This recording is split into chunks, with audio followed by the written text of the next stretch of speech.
तो अभी तक हमने क्या क्या देखा हुआ है? Rate of reaction. तो काइनेटिक्स और रेट का क्या रिलेशन है? यस, काइनेटिक्स मतलब स्पीड, और केमिकल रिएक्शन, केमिकल काइनेटिक्स मतलब केमिकल की स्पीड, सॉरी, केमिकल रिएक्शन की स्पीड, केमिकल रिएक्शन की स्पीड। और इस स्पीड को ही हम बोलते हैं, दूसरा नाम देते हैं रेट। क्लियर? सिंपल। उसके बाद हमने क्या देखा था? रेट का फॉर्मूला देखा था। अगर ए टू बी कोई रिएक्शन हो रही है तो रेट इसका कितना होगा? Minus del concentration of A divided by delta T. ठीक है, यहां पर बी की कॉन्सेंट्रेशन, बी क्या है? प्रोडक्ट है, तो प्रोडक्ट का पॉजिटिव होता है, तो concent change in concentration of B divided by change in time. Clear है यहां तक? फिर हमने उसके हिसाब से, अगर मोल हो तो उसमें क्या चेंजेस आएंगे वो हमने देखा था। अगर यहाँ पर ए लगा हो तो यहाँ पर क्या आ जाएगा? 1/a। अगर यहाँ पर बी लगा हो तो क्या हो जाएगा? 1/b। मतलब अगर रिएक्शन के रेट की बात करूं तो रिएक्शन का रेट होता है रेट, लेकिन एक से रिलेटेड रेट की बात करूं, ए के रेट की, डिक्रीज के रेट की, तो कितना होगा उसका? Minus delta change in concentration of, मतलब minus change in concentration of A divided by time. यहां पर 1/a नहीं आएगा, क्योंकि ये किसकी रेट की बात हो रही है? ए के डिक्रीजिंग रेट की, या उसकी स्पीड की बात हो रही है। डिक्रीज हो रहा है, इंक्रीज हो रहा है, ये तो दूसरी बात है।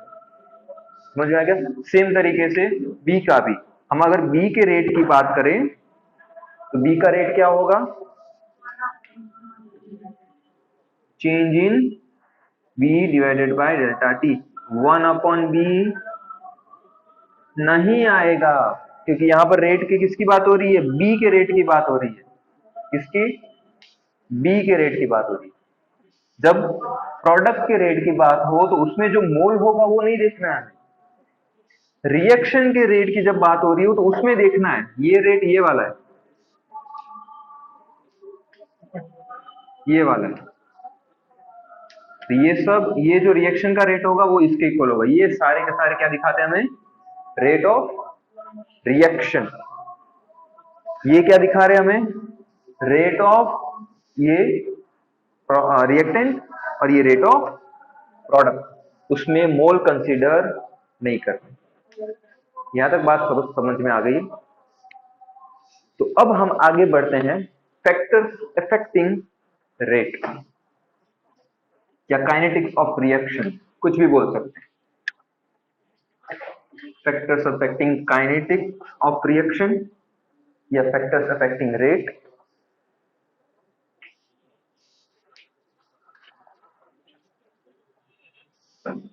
तेरे हिसाब से कौन कौन से फैक्टर्स हो सकते हैं जो रेट में फर्क लाएंगे? Change in time, okay, time period में अगर चेंज हो गया तो रेट में फर्क आ सकता है, yes. And change in concentration, yes, वही तो कॉन्सेंट्रेशन नहीं हो गया?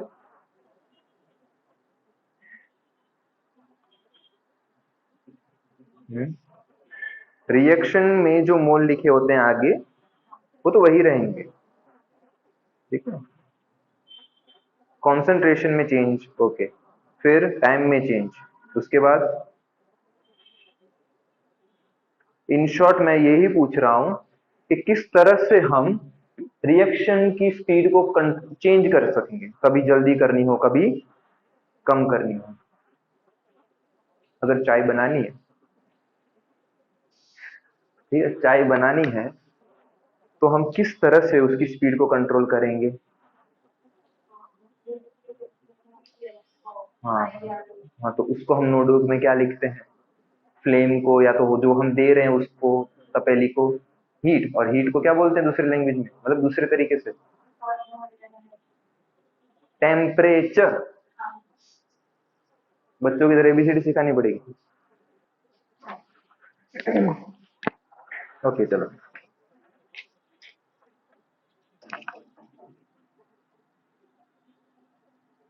Factors affecting kinetics of reaction. Kinetics of reaction, ये थोड़े हार्ड वर्ड्स में इसलिए लिख रहा हूं ताकि केमिस्ट्री में फिर समझने में प्रॉब्लम ना, अलग अलग वर्ड्स यूज करेंगे तो हमें क्वेश्चन में भी दिक्कत नहीं आएगी, क्योंकि कुछ क्वेश्चन ऐसे बोलेंगे kinetics of reaction is this, unit उसकी रेट की होगी, हम हो जाएंगे कंफ्यूज कि रेट दिया हुआ या फिर कुछ और दिया होगा। कुछ और नहीं होता, काइनेटिक्स का मतलब क्या होता है? स्पीड, और स्पीड को हम बोलते हैं रेट। तो factor number 1 concentration, factor number 1 concentration. फिर चलो इसी के हिसाब से आगे बढ़ते हैं, उसके बाद आगे देखेंगे कॉन्सेंट्रेशन में अब किस तरह से चेंज आएगा। अगर ए हो, ए से बी रिएक्शन जा रही है, इसकी कॉन्सेंट्रेशन x थी, ठीक है, और फिर उसको बढ़ा के मैंने 2x कर दी। क्या कर दिया? 2x कर दी, तो रेट हम देखते हैं क्या चेंज आएगा, फॉर्मूले पुट करके देखते हैं। रेट इज इक्वल टू क्या होता है ए के हिसाब से? -1 तो आएगा नहीं, 1/2 कुछ आएगा, क्योंकि आगे कुछ है ही नहीं, 1 ही है, 1/1 आएगा। तो डायरेक्ट लिख देता हूँ change in concentration of A divided by delta T. पहले ये रेट थी, अब जो रेट है इसको मैं रेट ए बोल देता हूँ। अब जो रेट है रेट बी, वो इसके हिसाब से, ये ए के हिसाब से है, ये बी के हिसाब से। पहले मैंने रिएक्शन दी, उसमें मैंने ए की कॉन्सेंट्रेशन रखी एक्स जितनी, सपोज 10 मोल जितनी। फिर बी की कॉन्सेंट्रेशन, मतलब दूसरी रिएक्शन की, उसमें जो कॉन्सेंट्रेशन ए की रखी वो डबल कर दी। दोनों अलग अलग रिएक्शन है, इस रिएक्शन का इससे कोई लेना देना नहीं। मैं अपनी चाय खुद बना रहा हूँ डबल दूध डाल के, तो अपनी चाय खुद बना रही है 1 कप दूध डाल के, ठीक है। तो यहां पर क्या हो गया? Change in concentration of A divided by delta T. लेकिन जब यहां पर मैं माइनस या कुछ करेंगे, जब पूरा यूज हो गया, सपोज पूरा यूज हो गया, फाइनल मतलब यहां से 0 हो गया और ये भी यहां से 0 हो गया, तो क्या आएगा? 0 - 2x 0 - x। यहां पर क्या आ जाएगा? -x upon delta T.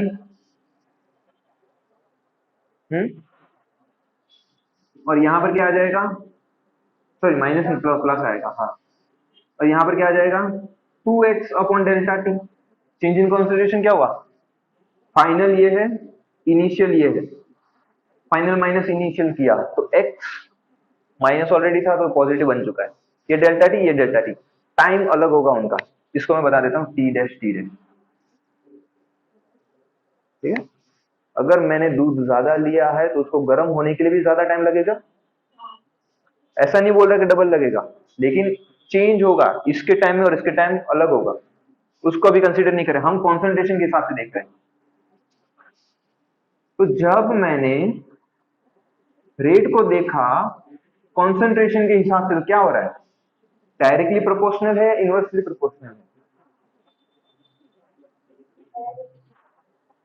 Directly proportional, yes. तो कॉन्सेंट्रेशन ऑफ ए से डायरेक्टली प्रोपोर्शनल है। तो इसको हम ऐसे लिख सकते हैं कि rate is directly proportional to A. मतलब क्या बोल रहा हूं मैं ये बोल रहा हूं कि रेट को अगर मुझे बढ़ाना है तो कॉन्सेंट्रेशन में बढ़ा दूंगा, अगर स्पीड को बढ़ाना है तो कॉन्सेंट्रेशन बढ़ा दूंगा। क्लियर है?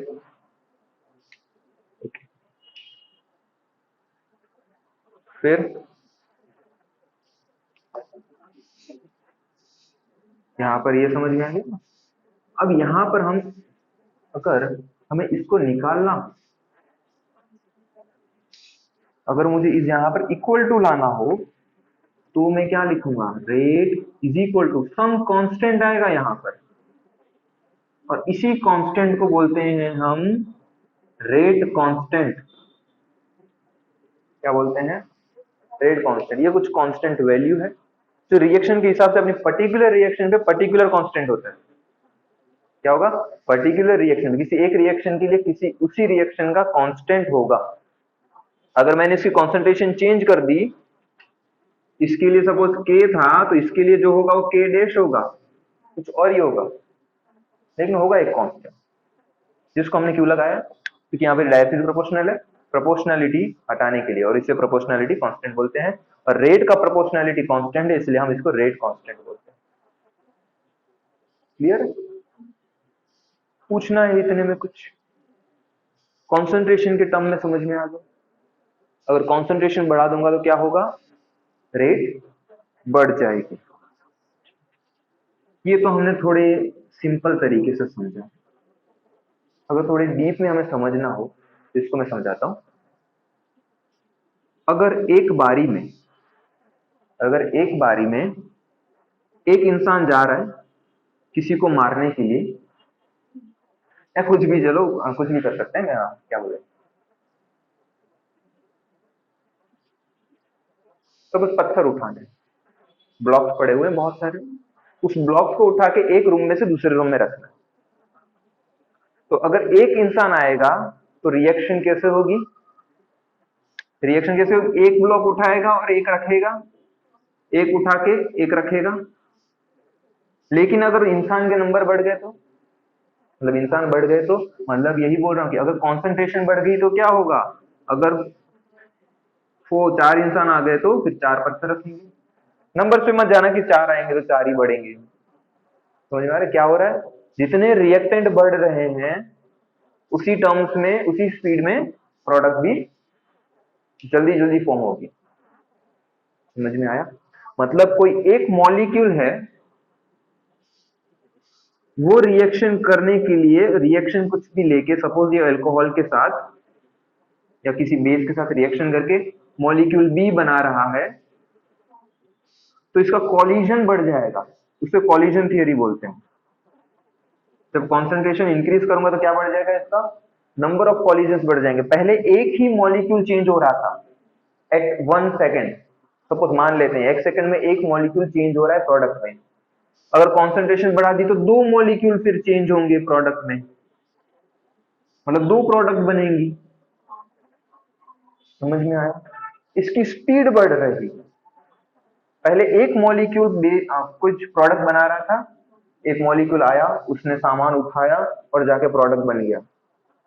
फिर दूसरा मॉलिक्यूल आया, सामान उठाया, प्रोडक्ट बन गया। अगर उसी कॉन्सेंट्रेशन को मैं डबल कर दूं तो अब 2 मॉलिक्यूल आएंगे, सामान उठाएंगे और प्रोडक्ट बना देंगे, तो प्रोडक्ट बनने की स्पीड इंक्रीज हो जाएगी। समझ में आ गया, तो ये है कॉलिजन के हिसाब से। ठीक है, कॉलिजन थियरी क्या बोलती है कि जितने नंबर ऑफ मॉलिक्यूल टकराएंगे उसी पर हिसाब से प्रोडक्ट फॉर्म होता है। यही होता है, किसी एक मॉलिक्यूल किसी चीज से टकराएगा, जो भी कंडीशन हमें दी उसके मिलाकर फिर प्रोडक्ट बनता है। अगर नंबर ऑफ मॉलिक्यूल्स बढ़ा दिए तो कॉलिजन बढ़ जाएंगे, क्लियर है, और उसी हिसाब से प्रोडक्ट जल्दी फॉर्म होगी। ओके, चलो अभी लिख लो इसे।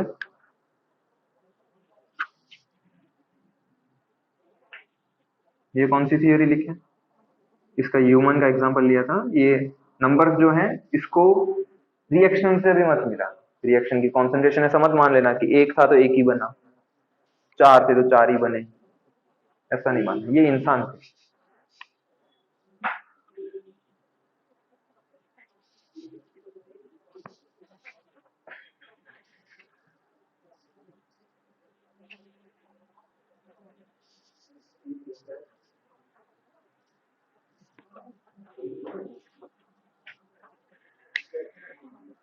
यहाँ तक क्लियर है? ओके। ये नंबर, ये कोलिजन वाले जो है याद रखना, इसको भी और बार बार बोलूंगा, बार बार आएगा। क्लियर है यहाँ तक? कुछ ना कुछ डाउट? ये समझ में आ गया?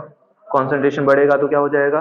कॉन्सेंट्रेशन जो है वो डायरेक्टली प्रोपोर्शनल है रेट से। अगर कॉन्सेंट्रेशन बढ़ा दूंगा तो रेट भी बढ़ जाएगा।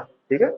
वो क्यों बढ़ेगा? क्योंकि कोलिजन के नंबर भी बढ़ जाएंगे। ये कोलिजन थियरी के हिसाब से। अलग अलग थियरीज आती है ना, जैसे हमने वैलेंस बॉन्ड थियरी भी पढ़ी हुई है, इलेक्ट्रॉन्स पुट करने के लिए सब, और एक्सप्लेनेशन पूरा इलेक्ट्रॉनिक कॉन्फ़िगरेशन वाला। एमओटी पढ़ी हुई है बॉन्डिंग के लिए, मॉलिक्यूलर ऑर्बिटल थियरी। एलएफटी पढ़ी है, लिगेंड फिल थियरी, लिगेंड्स को फिल करने के लिए, मेटल के कॉम्प्लेक्स बनाने के लिए। तो इसी तरीके से एक और थियरी है कॉलिजन थियरी। ठीक है?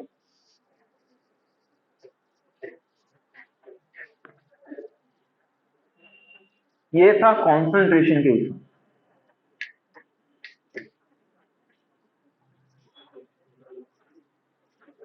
और कॉन्सेंट्रेशन के हिसाब से जैसे ही चेंज आया तो हमने उसका एक कांस्टेंट हमने निकाल लिया था, रेट कांस्टेंट।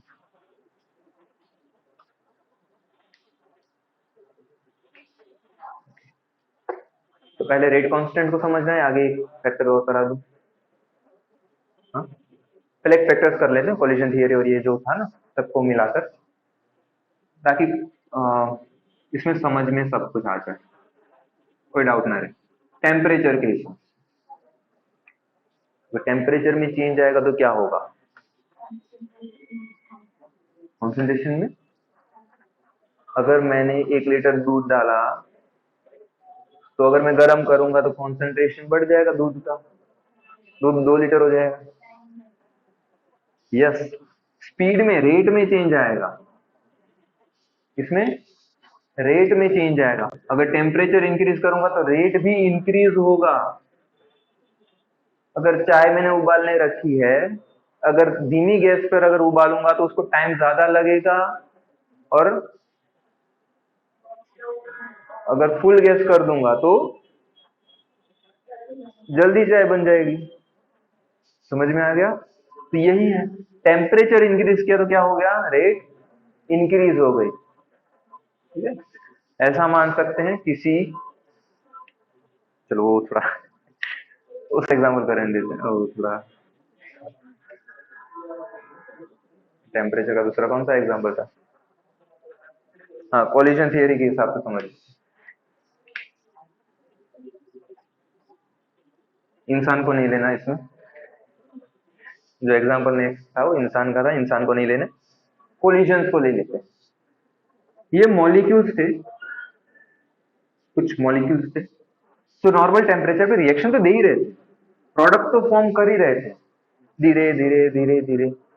लेकिन जब मैंने इनको टेम्परेचर दिया, ठीक है, टेम्परेचर दिया तो क्या हो जाएगा?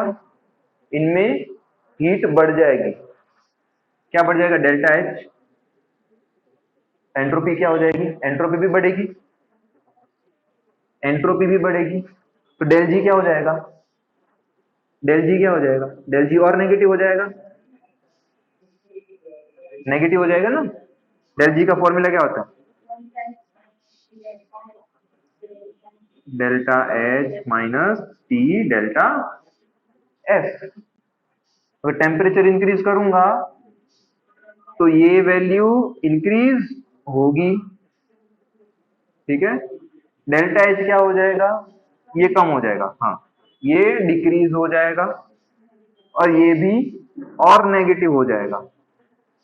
तो हमने देखा था जितना डेल्टा जी नेगेटिव उतना रिएक्शन जल्दी देगा, अच्छे से होगा, है ना, उतना ज्यादा अच्छे से होगा। तो ये गिब्स फ्री एनर्जी के हिसाब से हमने देख लिया। फिर से कोलिजन थियरी फिर से आ जाती है। अगर जब मैं इसमें हीट दूंगा तो इसमें एंट्रोपी बढ़ जाएगी, एंट्रोपी बढ़ने से उसकी वाइब्रेशन बढ़ जाएगी, मूवमेंट बढ़ जाएगी, मूवमेंट बढ़ेगी तो क्या होगा? उसका कोलिजन ज्यादा होगा, ज्यादा धक्का लगेगा। ठीक है? जैसे यहाँ पर ये बेस पड़ा हुआ था OH, सपोज यहाँ पर OH माइनस है बेस, जिसको टकरा के ये मॉलिक्यूल कुछ प्रोडक्ट देगा। तो पहले धीरे धीरे आ रहे थे, आराम से टकराया और फिर प्रोडक्ट बनाया। दूसरा आया टकराया, प्रोडक्ट बनाया। और अगर मैं हीट बढ़ा दूं तो क्या होगा, उसकी स्पीड, ये मॉलिक्यूल के हिलने की स्पीड बढ़ जाएगी, एंट्रोपी बढ़ जाएगी, तो उसका क्या होगा, जल्दी आएगा जल्दी टकराएगा जल्दी प्रोडक्ट, जल्दी आएगा जल्दी टकराएगा जल्दी प्रोडक्ट, तो क्या हो जाएगा, इसकी स्पीड बढ़ जाएगी। समझ में आ गया? तो कोलिजन थियरी के हिसाब से भी मैं क्या बोल सकता हूं, जब टेम्परेचर इंक्रीज होगा तो कोलिजन भी इंक्रीज होगा, टकराएगा भी जल्दी। कोलिजन का मतलब क्या होता है, टकराना, जल्दी टकराएगा, और जल्दी टकराएगा तो जल्दी प्रोडक्ट देगा। समझ में आ गया? टेम्परेचर के हिसाब से ये दो तरीके से हमने देख लिया। अगर कोई स्टूडेंट है, होमवर्क अच्छे से रेगुलर नहीं करता, धीरे धीरे करता है, मैंने 5 क्वेश्चन दिए, उसने आज एक क्वेश्चन किया, कल दूसरा करेगा, और अगर मैं गर्म हो गया तो क्या हो गया, टेम्परेचर इंक्रीज हो गया, हाथ में लकड़ी ले ली, तो आधे घंटे में पांचों के 5 क्वेश्चन कर देगा। स्वाभाविक बात है। इसीलिए काफी पेरेंट्स ऐसा सजेस्ट करते हैं कि सर आप इसको मारना, आपको 2 चांटे मारो, जितना भी मार रहा हूं मारना, अगर होमवर्क ना करे तो। ये हमारी तरफ से छूट है। जैसा वो पीबी बिजनेस करते हैं तो बॉन्ड बनता है, डॉक्यूमेंट में बॉन्ड साइन करवाते हैं कि ये हमारी कंडीशंस है, उसी के हिसाब से आपको चीज करनी है, ठीक है, उससे ज्यादा नहीं कर सकते, उससे कम नहीं कर सकते। बोला है कि 6 महीने में आपको ये काम करना है तो करना ही पड़ेगा। तो यहाँ पर भी सेम तरीका है, जब पेरेंट्स आते तो बोलते हैं, उनको पता है उनके बच्चे का, वो बोल देते हैं पहले से कि सर आपको मारना है तो मारना, लेकिन ये सुधर जाना चाहिए। तो फिर हमें थोड़ा मजा आ जाता है। क्लियर है? तेरे में ये जरूरत पड़ती नहीं है, अच्छी बात। हो गया? पूछना है कुछ? टेम्परेचर के हिसाब से टेम्परेचर इंक्रीज तो रेट इंक्रीज, ये हमने 2 तरीके से देख लिया, गिब्स फ्री एनर्जी के टर्म में और कोलिजन थियरी के टर्म में। गिब्स फ्री एनर्जी में हमने क्या देखा कि टेम्परेचर बढ़ेगा तो डेल्टा एस, टेम्परेचर बढ़ेगा तो डेल्टा एस भी बढ़ेगा, तो ये पूरी वैल्यू क्या होगी, इंक्रीज होगी। मतलब ये पूरी वैल्यू इंक्रीज होगी, तो इसको ज्यादा माइनस करेगा तो मतलब इसकी वैल्यू कम हो जाएगी, और इसकी जितनी वैल्यू कम, मतलब ये तो ओवरऑल देगा, ओवरऑल क्या हो रहा है, डिक्रीज ही हो रहा है। समझ में आ गया? तो उसकी वजह से रिएक्शन फॉरवर्ड डायरेक्शन में ज्यादा जाएगी, स्पीड में जाएगी, सॉरी ज्यादा नहीं बोलेंगे, स्पीड में जाएगी। देन चलो लिख लो इसे।